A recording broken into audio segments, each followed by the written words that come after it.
Hello foodies, welcome back to my channel. This is Vaishali Pawar. Welcome to Vaishali kitchen. गोड आणि चॉकलेटी काहीतरी खायची क्रेविंग होते का? चला तर मग आज आपण आहे ना ओरिओ शेक बनवू. तर सगळ्यात आधी आहे ना मी ते एक 10 रुपयेवालं ओरिओ बिस्किट घेतलेलं आहे, त्याच्यात घालून घ्यायचं. अजून ह्याच्यात थोडीशी साखर घालून घ्यायची.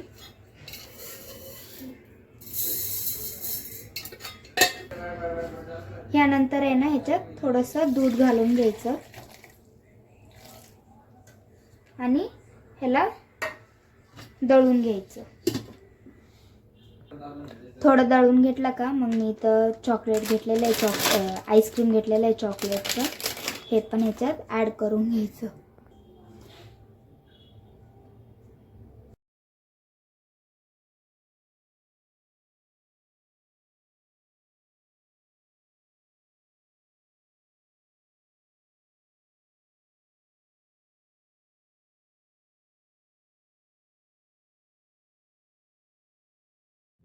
आता आईस्क्रीम घालून घेतला ना, ह्याला पण एकदा चांगलं दळून घ्यायचं.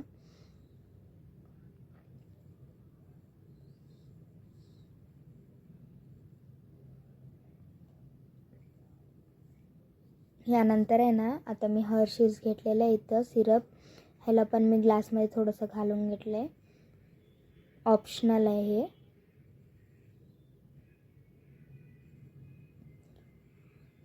आता चांगलं स्प्रेड करून घेतलं का ग्लासमध्ये, त्यानंतर आपलं जे ओरिओ शेक आपण तयार केलेलं होतं ना ते पण ह्याच्यात ॲड करून घेऊ शकतो. तुम्हाला पाहिजे असलं तुम्ही ओरिओ शेकमध्ये थोडंसं डायरी मिल्क पण घालवू शकता. अजून जास्त तुम्हाला चॉकलेटी पाहिजे असलं किटकॅट पण घालू शकतात. आणि मी थोडंसं वरून थोडंसं डेकोरेट केल्यासारखं केलेलं आहे हर्षीज चॉकलेटनंच. तर तुम्ही बघू शकता की आपलं ओरिओ शेक रेडी झालेलं आहे. आता आपण टेस्ट करून बघू कसं झालं.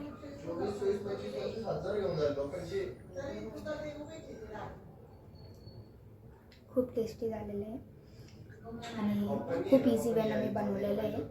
तर तुम्हाला पण कधी घरी पार्टी असलं किंवा तुमच्या लेकरांना असं शेक बाहेरचं आवडत असेल तर तुम्ही असं घरी लवकरात लवकर 5 मिनिटात करून देऊ शकता. तर अजून नवी रेसिपीसाठी चॅनलला प्लीज सबस्क्राईब करा. Thanks for watching. Bye bye.